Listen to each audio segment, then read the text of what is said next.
Howdy! Welcome to another week of Canon Calls. I'm your host, Jake McAtee, and this week is the return of Michael Foster to the program to discuss a tweet of his that went somewhat viral in conservative circles last week. I wanted to have him on to discuss the reaction to this tweet and what he guessed was maybe behind the reaction. Overall, my hope with today's episode is that Christians can see takes on Twitter or in the classroom, on the news, in real life, and consider things sober-mindedly and apart from the static and the friction of everyone's immediate reaction. Can you sort of separate yourself and consider, is this true, is this not true, without emotionally becoming tangled in the heat of the reaction? Additionally, I wanted to recommend the Amazon Prime series, Man Rampant. The discussions that are had on each episode provide a great example of what I'm talking about. Christians discussing issues, tough issues, with sober minds, with wisdom, and that are thick with scripture. That can be found exclusively on Amazon Prime. Go check it out today. And without further ado, meet Michael Foster.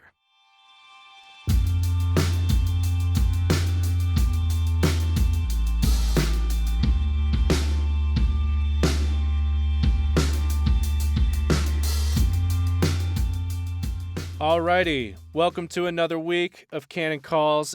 I feel like we're a news podcast now. Like we're staying up to date with all that's happening, all of the viral tweets.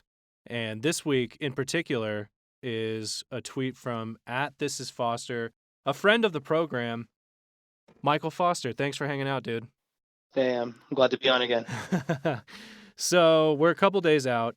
It's now the 8th, and you sent a tweet into the net on February 3rd at 2:40 p.m. Moscow time, and it read, "I greatly caution men when they're considering marrying a single mother. A lot of well-meaning, naive men have found themselves in a terrible marriage, or worse, because they failed to ask the obvious question. Why is she single with a kid?" Did you fire off the qualifiers right after? I think when I got to my next stop sign, Okay. so I was on my way. You were to a tweeting at red chiropractor lights. visit, Okay, right. and I had just talked to someone about this issue, and I came to a stop sign, and I was like, "Yeah, it's something worth saying." So I tweeted out, "No master plan." Then, go get my back cracked and my neck set right and all this. And then I come back. I'm like, what in the world is going on here? And it was starting to take off. And I was like, well, I need to add a couple more tweets to this thread to explain. But at that point, it still hadn't really, turned into a sort of Lori Alexander moment yet. So afterwards. You qualified it with, you sent another tweet that said, "I'm preparing for the onslaught of white knights who deny female agency and see women only as passive victims. Scripture doesn't do that, but soft evangelical men do. Some single mothers are loose women. It's that simple. And lastly, maybe she is single because she is a widower.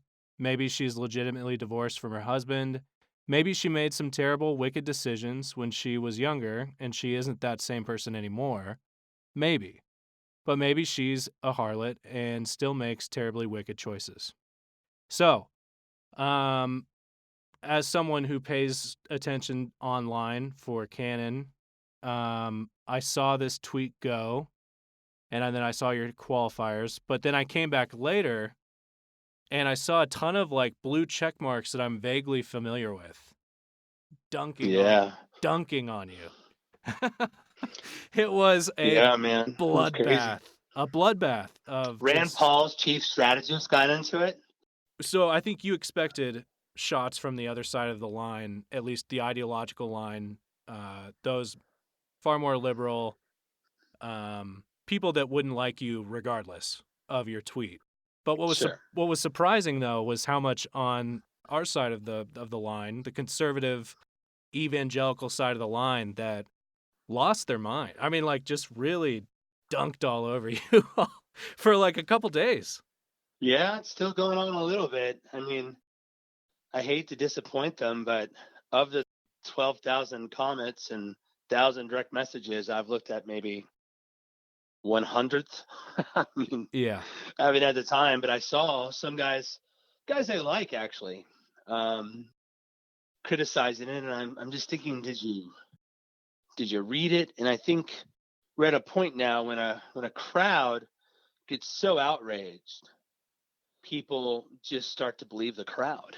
Yeah. Even reasonable people, say, well, this must be true. This is how these people are reacting. I think conservatives a lot of times resent being connected to anyone that causes discomfort, regardless if the discomfort that they cause was legitimate and wise or illegitimate. It doesn't really matter whether you were justified in what you said.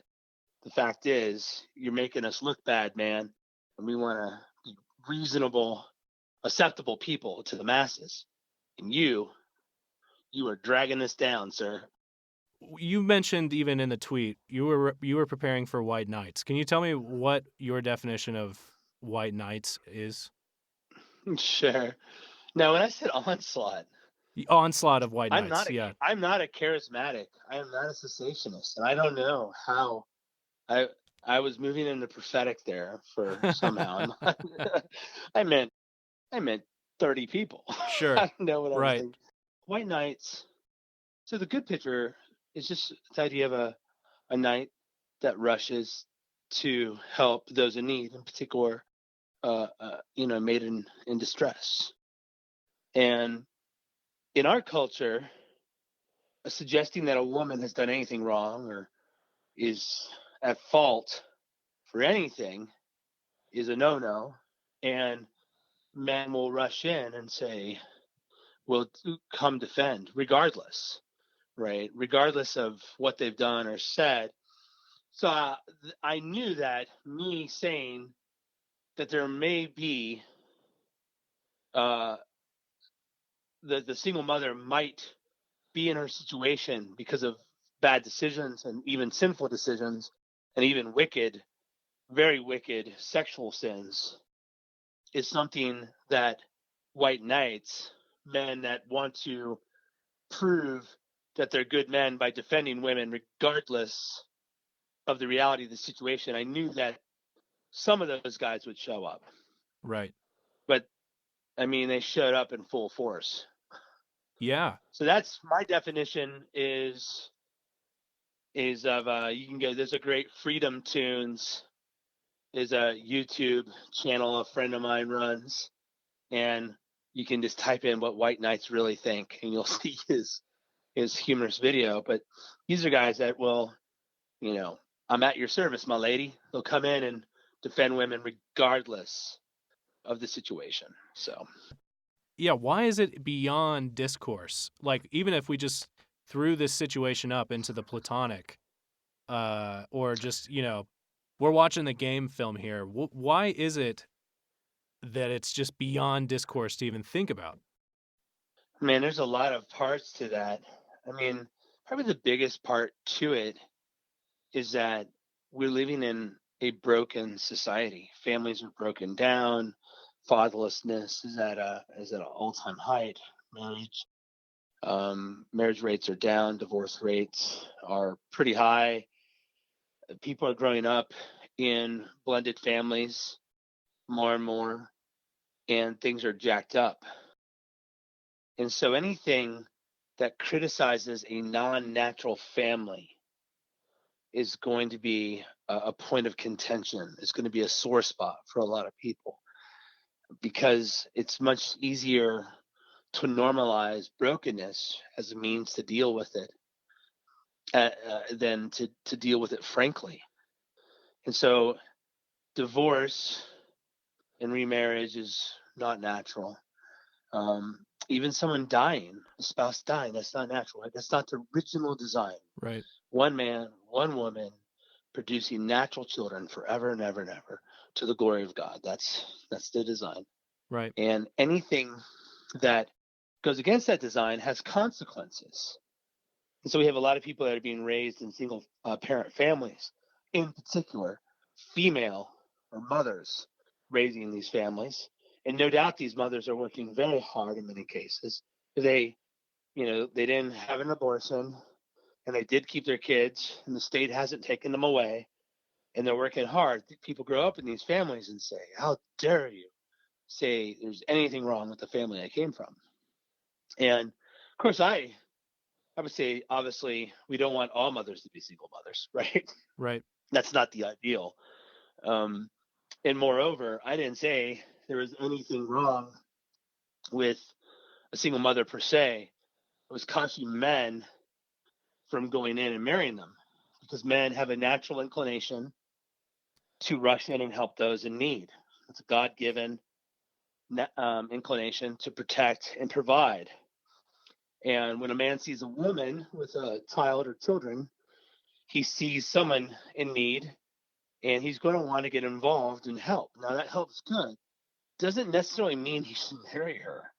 There are lots of consequences to marrying a woman who has a child by another man and difficulties. I mean, we look at the divorce rates for second marriages and marriages involved blended families and the difficulties of a man being the head of a household but needing to clear his decisions with another man since that man is the biological father of the children. There's real consequences to fornication and having multiple partners prior to marriage, and the ability of men and women to bond, especially women, to have a sort of closeness that's necessary to maintain a marriage covenant. And so there's a lot of reasons to tell men, no, you should not treat this as identical to a woman, Lord willing, who's been chaste, who hasn't been with other men in any way, shape, or form, and doesn't have any children and has never been married before. You don't want to deal with this one because they're not identical. Doesn't mean you shouldn't, that there's not the possibility of a good marriage here. There is, but there's a lot of minds, a lot of difficulties. And if you're not prepared for them and sober, you're going to find yourself in a bad situation. It's very similar to adoption, where Christians will talk about how great adoption is. It is, but adoption is very difficult. If you already have children, say you have 4 or 5 kids, and then you adopt a kid that screws up birth order and it's of a different sex, it brings a lot of familial complications, and then also those children have a hard time bonding, connecting with non-biological parents, and it can cause a lot of trouble in families. And anyone that's adopted kids knows this. Right. Anyone that's seen this happen knows this to be the case. Doesn't mean you don't adopt kids, but it means, hey, you don't just willy-nilly go into a situation like this. So it seems to me the centerpiece of your argument is get wisdom, get wisdom, get wisdom. Get wisdom. Here's the part that no one likes, is be wise when it comes to single mothers, right? Single mothers are treated as a heroic class, right? Yeah. And maybe they are, but it's not the same thing as orphans and widows. It might be, but they're not synonymous, and to conflate them is a categorical error. And look, there are women out there who have children by multiple men. I know a few, and that you can get into relationships with them, and it's not going to be good. And I would say the difference between where I was at a couple years ago and where I'm at now is I spent all of 2019 interviewing people on the phone in research for our project, It's Good to Be a Man. And as I listened to these guys and heard what they're dealing with, it was very eye-opening. And I realized that, I kind of live in a bubble. I'm married to my high school sweetheart. We have had 8 kids together. We've been married. It's been a good marriage. I've been in really good churches the entirety of my walk with Christ, except for maybe a couple years in a crazy charismatic church. But I think our tendency is to see the world from our perspective and our experience, and things have shifted. Things aren't what they were it's a really jacked up time. And so I think a lot of folks see what I'm saying and say, well, how is that relevant? It's very relevant. It's very relevant because the church is pressuring men or commending men to marry single mothers and treat them as widows and orphans and as default righteous and holy. And it's a real, it's a dangerous class to marry into uh, blindly. And that's just what the stats say. That's common sense, but it doesn't mean, when I'm saying danger, I'm talking about in rates and the difficulties that you're going to face in a relationship you wouldn't face in a normal natural marriage. This is the situation we find in, and that's why I think a lot of people just were outraged by what I was saying way more than I thought. A couple friends are like, "You had to know this was going to happen." I was like, "I had no clue. I knew it was going to get to some people, Sure. but I didn't expect Allie Beth Stuckey and who else? A bunch of someone from USA Today, which apparently is still a newspaper. Indeed. Who knew? Yeah. And that was like a PCA woman. I guess she goes to Tim Keller's church. Did not know that. Just found that out today. A lot of these people are outraged, but I think a lot of them are disconnected from the reality that men are dealing with.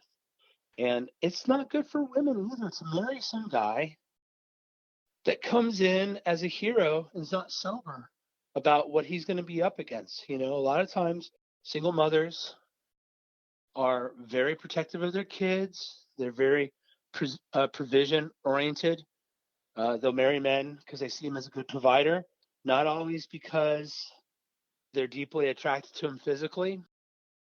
And again, these cause consequences in the relationship down the road. And this is why we should be sober about these things and just think through the nature of the situation, because you're working with a non-ideal situation. And the church is not, to my knowledge, speaking to this issue at all.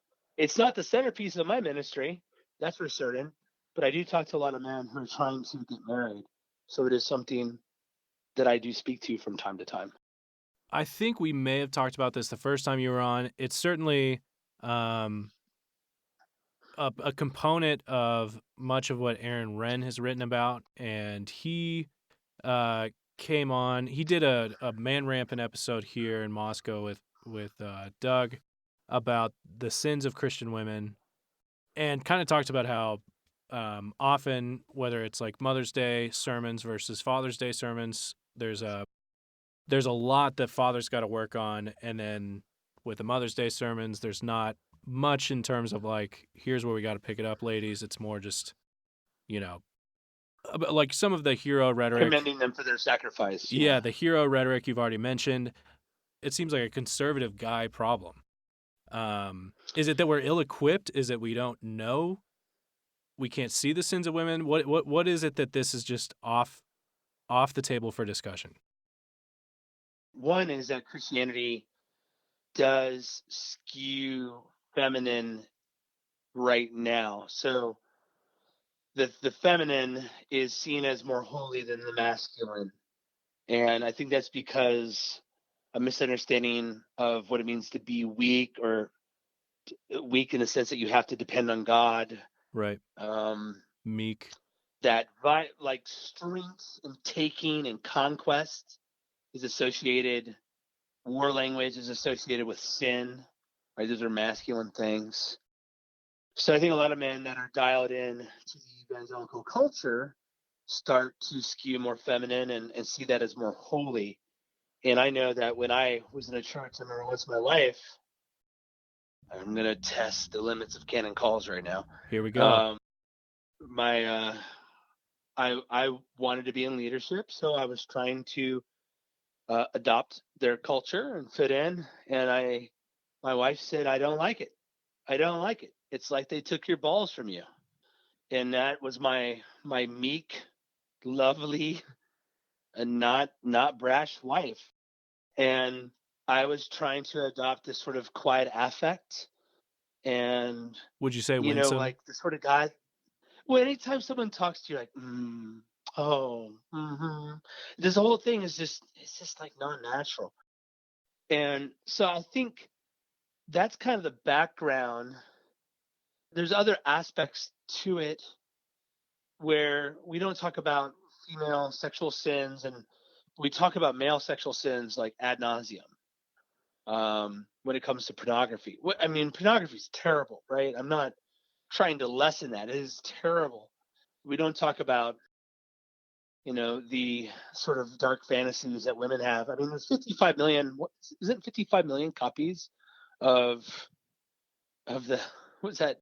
50 Shades of Grey. I Oh, mean, yep. uh, that whole genre, women are buying it and reading it, and Christian women are too, and they're seeing those movies, and there's a lot of sexual sins that are not being dealt with.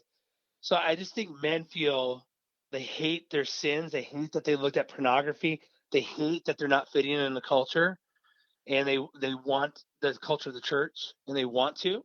And anytime they see someone hating on a woman, they react. That those are different aspects going to it, or play into this whole situation that we're in right now. And so I think part of the correction is simply talking about both male and female sins. Yep. And also, I mean, this is the whole premise of our project, is that femininity and masculinity are good, and we shouldn't be ashamed of them. We focus on the masculine side because that's where we see the greatest lack, and we think we'll get the best ROI. Y- The more godly men we have, we think we'll see more results in the culture and the church. I think that's why these guys, I think it's because, functionally speaking, evangelicalism is egalitarian, and even and evangelicalism really has a lot of feministic assumptions about the sexes, namely that women are somehow more clean than men, and they're not. They're not. They're equally fallen. They're desperate, black-hearted sinners on their way to hell without the gospel of Jesus Christ. And I don't know if people believe that or not anymore. It doesn't. If you love women, if you love them, you will preach in such a way to bring conviction so they will trust in God. And these guys that are perpetuating the myth that women aren't fallen, at least doing so functionally, and getting a lot of bonus points, like Mark Driscoll used to always do this. Mark Driscoll would get in the pulpit and just like bash on men. Everyone's like, he's so bold. Give me a break. All those women listening to that are like, oh, he's such a good man, right? Like he's getting points from these women. Like, okay, are you going to deal with the wives? And maybe Mark did. I don't really recall that sermon. I kind of think it would have went viral. Um, but maybe he did. And it's the same thing where I hear Matt Chandler. He does this whole sermon where you would think that the village church is full of a bunch of like sexual predators, male sexual predators. Maybe it is. It's a big church. But where, I mean, what about the women who use their sensuality to draw men away? Solomon seems to think that's a problem when he's trying to educate his son in Proverbs. He brings it up quite a bit. And God uh, despises adultery and fornication, both in men and women. And yet we don't hear anyone warning about this because it's a very costly message to preach because makes people upset. And it makes women upset because women have been taken advantage of. They've been allowed to be this sort of oppressed class, and they're a victim in everything, and they're not being held accountable. So they're very weak in a way that's not good, where when you call them to account for fornication or say there's consequences connected to any sin they've committed, they lose their minds. They lost their minds on Lori Alexander when she was like, look, men like virgins that are debt free and don't have tattoos. Oh, yes. Right. Think what you want to think. Think what you want to think about her status. But the outrage was like, okay, yeah, men, that's kind of like, that's generally true. And we did a couple posts that just tell guys what to look for in a wife. And we've got a lot of hate back on that. So I just think we're at a place right now where women are unloved. And love is to call them to account for their sins, and that's not ever happening. So for me to suggest that there's anything wrong or concerning about single mothers just goes against the grain.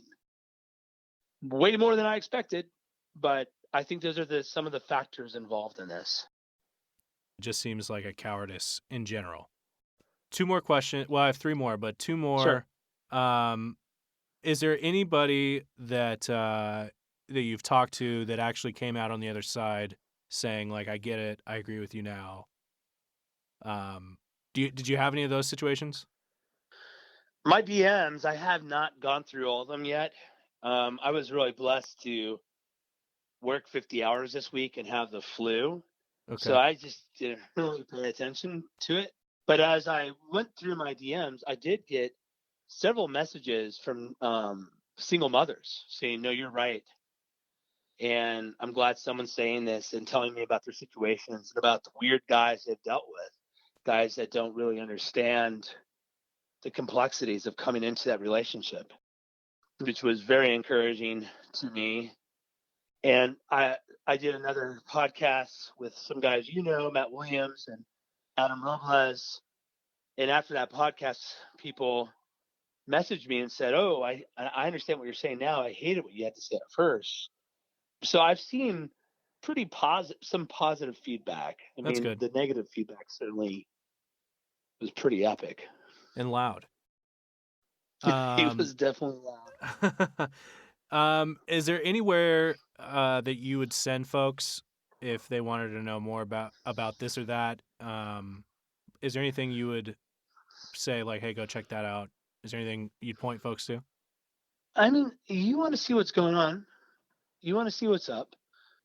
Just Google problems being a stepfather, problems being a stepmother. Should I date a single mother? Should I date a single father? Look at the Quora, in the Quora stuff and the Reddit questions that come up. See what the actual people out there are fighting. And here's the thing: if you read HuffPo and all these other liberal sites, they warn about all this stuff too. Right. A lot of those guys saw this as this is the opportunity. Here's this crazy fundamentalist whack job, and it fits the narrative, and they went nuts, right? They thought they had something. But if you Google all these things, you'll see that these are very real concerns held by people on all sides, because the stats and the reality of it is undeniable for anyone that has their eye open. But it seems to me that so many Christians live in a fantasy world. They just live in they're completely detached from what's going on outside of their little bubble. And it's rough. In terms of people writing on it, there are a couple of websites out there that I don't know if they're Christians or not. They have some content that's helpful, but what we have to start doing as a church right now, we have to start creating content, books, and video series that deal with people that are coming out of this culture into the church. Yeah. We can't just write, here's the ideal situation. And I remember when I read I Kissed Dating Goodbye by Joshua Harris. Yep. And then I saw him, we all know Joshua went a bad direction. But then I saw him at Desiring God like in 2007. And I was talking to him. I was like, look, man, your book was kind of helpful, but I came from a pagan family, and so did my wife. And they were cool with us hooking up as long as we didn't have kids. And I asked for her hand in marriage and all that. And they're like, sure, yeah, just don't get married yet. You can have sex, just don't have babies. And it was not helpful. Right. What do I do in that situation? So we're gonna have to we're not the majority. We are the minority. We are in Babylon. We're Daniel. And what do we do when Babylonians start repenting? How do we bring them into the church when they have these unideal, jacked up backgrounds? That's not easy, man. It's really hard. And so that's the situation I think we find ourselves in. Right. It's Good to Be a Man podcast and blog. Tons of content there. Man Rampant series, really good. Yeah, absolutely. I finally watched that. Joe Rigney, man, stepped up to the plate, and knocked that ball right out of the stadium. I think Doug. I think Tim Bailey does some good stuff. I think Canon is cutting edge right now on these issues, and Chris Wiley would be another resource. I would recommend Alistair Roberts. He's kind of connected to Theopolis. Did There's you ever Paul read? Maxwell. Oh yeah. I'm Paul, so we Twitter have friends these with like Paul. different voices coming out of nowhere, kind of weird, different angles right now popping up. We're in biblical sexuality 2.0. What came from the 80s and 90s with the Danvers statement, biblical manhood and womanhood kind of group, that kind of failed. I think it's because they had too small of a view. They were more of a stop loss. Just Yep. don't preach women and be at home. But now we're seeing a more robust sexuality coming out of, and honestly, Gavin Peacock and the guys over at CBMW, the quality of their work is jumping up big time. Agreed. And it's really encouraging. So I do see some really, and you've already mentioned Aaron Wren, there's some really exciting things happening right now. And it's diverse, it's decentralized. What's the guy at DG? I forget there's a guy at DG that's written some great stuff. Oh, Greg Morse. Greg Morse. Greg he's a good guy. And I think Joe Rickney's influence over there at Bethlehem is really showing. And so we're seeing guys, it's not just. We've reached our Joe Rigney compliment level for Joe Rigney, by the way. No more. I know. I like him. I think he's a good guy. But it's not just Canon Press being a cultural warrior. People are waking up. And there's real reasons to be optimistic. But first we have to be honest about the situation that we're in and then start speaking to it. And I am optimistic that people are coming up with real answers and addressing these things in a way that they haven't been addressed in the last couple of decades. God is good. If somebody's made it this far, they've come to what I think is probably the most important question that I'm going to ask you. If I can get you in more trouble, I will. Okay, let's do it. Michael Foster, Skyline Chili, good or bad? Cincinnati guy yourself. My wife. I'm not Cincinnati. So I was born in KCMO, and where I come from, chili is beans and meat. But these Cincinnatians, my people, that I love dearly, they think runny meat put on spaghetti with a ton of cheese is chili. Yeah, Skyline Chili. I don't see it. My wife loves it, though. She'll tell you that Gold Star is the worst and Skyline is the way. So I have Skyline every once in a while. I don't call it chili. Okay. I don't know. I just call it Skyline. It's good, but come on, man. It's not chili. That's like calling a Yorkie a dog. Yeah, I'm out on Skyline. It's I agree with you. From where I grew up, that's not chili. And okay, well, I hope you dealing with that answer, your Twitter doesn't just collapse again. So I'm just gonna go into hiding right now. I'm gonna go into hiding. Awesome, dude. Well, hey, feel better, and let's hang out at Great Homeschool Convention here in a few weeks. Oh, that'll be fun. I'll see you. All right, see you, man.